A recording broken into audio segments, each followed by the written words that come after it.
Gravação iniciada. Bom, eu vou retomar então o voto, sabendo que o doutor Ciccone está acompanhando o voto escrito, né? Eu acabei no item aqui, quando a gente estava começando a falar dos depósitos em cheques, o parágrafo 25.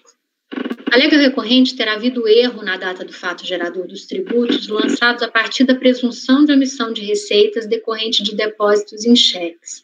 Argumenta que a data do crédito efetuado por instituição financeira para considerar-se auferida a receita omitida, conforme determina o parágrafo 1º do artigo 42 da Lei 9.430 de 96, não pode ser a data de registro dos mesmos no extrato bancário da contribuinte, mas sim a data em que tais valores se tornam efetivamente disponíveis. Ou seja, acredita a recorrente que se os valores relativos aos depósitos em cheques ainda estavam bloqueados no aguardo de sua compensação pelo banco, tais montantes não estariam disponíveis. A data do fato gerador seria, portanto, a data da efetiva disponibilização dos valores depositados pela recorrente. Nesse sentido, a decisão recorrida, cujo trecho adota como razão de decidir, nos termos do artigo 50, parágrafo 1º da Lei 9.784 de 99, foi bem clara ao esclarecer. A interpretação do contribuinte funda-se no entendimento de que somente após o crédito em conta corrente dos recursos disponibilizados através dos depósitos em cheque é que se materializaria o fato gerador do imposto de renda. Com a devida licença, tal interpretação não pode prosperar como se verá. A prevalecer a interpretação do contribuinte, os fatos geradores decorrentes da disponibilidade jurídica não seriam afetados pelo imposto de renda. Nessa situação, por exemplo, as vendas de mercadoria a prazo não integrariam a base de cálculo do tributo, porque somente em momento posterior é que se efetua o pagamento relativo aos bens adquiridos. Ocorre que a regra geral do imposto de renda é a apuração segundo o regime de competência, e tem como fato gerador a aquisição de disponibilidade econômica ou jurídica, conforme dispõe o artigo 43 do CPN. Então, não pode prosperar a argumentação da impugnante. Além disso, fato é que na autuação as datas utilizadas foram as de desbloqueio dos depósitos, justamente aquilo que o contribuinte entende como correto. Então, seu argumento perde sentido. No entanto, como pode ser que não tenha percebido isso, a título de exemplo, aí a decisão traz os exemplos aqui, não cabe aqui listar todos. Dos DOCs recebidos. A recorrente requer sejam excluídos da base de cálculo os valores depositados em suas contas correntes por meio de DOCs, trazendo, em sede de recurso voluntário, informações bancárias relativas aos emitentes dos DOCs.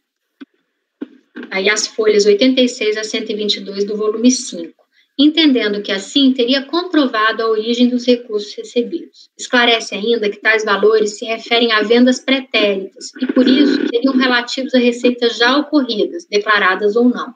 Acredita dessa forma afastar a imputação de omissão de receitas nesse caso. Ocorre que a simples indicação de quem seria o emitente do DOC não identifica a origem dos recursos, uma vez que não estão suportados pelas notas fiscais de vendas ou escrituração contábil que demonstre o tipo de operação que deu aso àquela receita. Dito isso, não há como acatar os argumentos da recorrente que tais receitas teriam origem comprovada, devendo ser mantida a autuação. Posso continuar? A recorrente sustenta que a cobrança do IPI no valor de R$ 9.839,66 não seria devido, uma vez que seu produto seria isento do tributo, conforme tabela TIP para o produto comercializado. Quanto a essa questão, é preciso destacar que, como os valores lançados foram realizados sobre o montante das receitas omitidas e, portanto, não escrituradas, não é possível considerar que as receitas omitidas pela recorrente seriam decorrentes da comercialização de uma única mercadoria isenta de IPI. Ao optar por não escriturar as vendas e omitir suas receitas auferidas, e não logrando comprovar a origem dos rendimentos quando solicitada, a recorrente assumiu o risco de ver sua receita tributada sem as isenções e benefícios que alega possuir. Exclusão do simples. Como já relatado anteriormente, a recorrente alega que sua exclusão do regime de tributação do simples só poderia se efetivar se, após prolatada a decisão definitiva nesse processo administrativo, essa lhe fosse desfavorável, e que esta só poderia se efetivar a partir do ano calendário de 2006, uma vez que a suposta situação excludente, receita bruta excedente ao limite, teria ocorrido unicamente no ano calendário de 2005. Sobre o primeiro argumento, verifica-se que o fato que ensejou a exclusão do Simples está sendo avaliado nesse mesmo processo administrativo, e somente se não confirmadas as alegações de defesa é que a exclusão irá se efetivar. Assim, não se vislumbra qualquer hipótese de cerceamento de defesa da recorrente ou irregularidade no processo. Adicionalmente, é importante salientar que, conforme expressamente indicado no artigo 2º do Ato Declaratório Executivo 46 de 2009, os efeitos da exclusão somente se operarão a partir de 1º de janeiro de 2006. Aí eu trago o artigo 2º. É importante ressaltar, contudo, que o valor da receita bruta que exceder o limite previsto para a operação pelo regime do Simples será tributado dentro do mesmo ano conforme percentuais previstos na legislação de regência. É o artigo 205 do RI de 99 e artigo 23, parágrafo 3º da Lei 9.317 de 96. Outro sim, não merece reparo a decisão recorrida em relação a essa questão. Conclusão, diante do exposto, eu voto por conhecer do recurso voluntário e dar provimento parcial para corrigir o erro material incorrido quando a transcrição do valor da base de cálculo cujo fato gerador ocorreu em 31 de março de 2005 e negar provimento aos demais argumentos. Não sei. Tranquilo.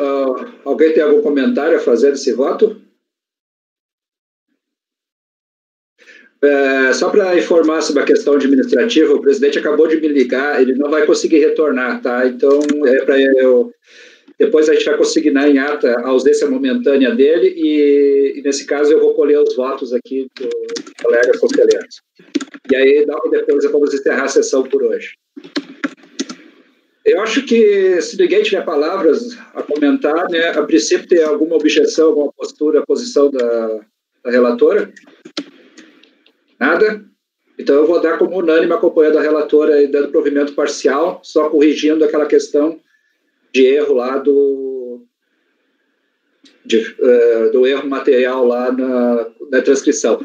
Mas, Paulo, até para salientar, né, que essa matéria do erro material não foi arguído lá na impugnação, né? Não.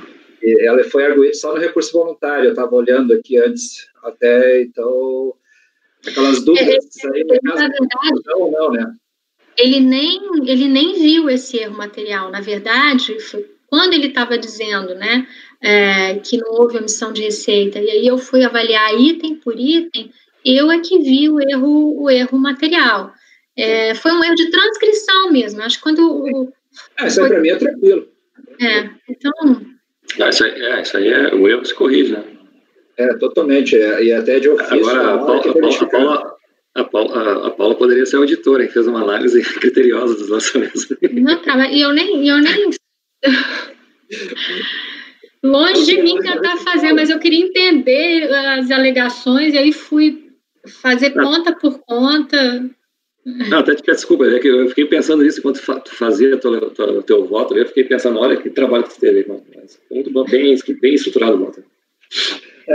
Pessoal, então, assim, vou declarar aqui, então, a posição de presidente substituto, tá? Dada a ausência do presidente, o Paulo Ciccone.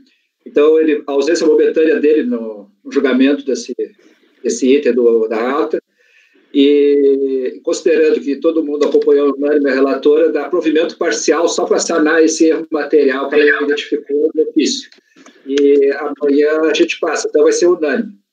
De resto, pedir para a Patrícia, então, nós vamos encerrar a sessão por hoje, tá? Amanhã retomamos. E pedir para a Patrícia, então,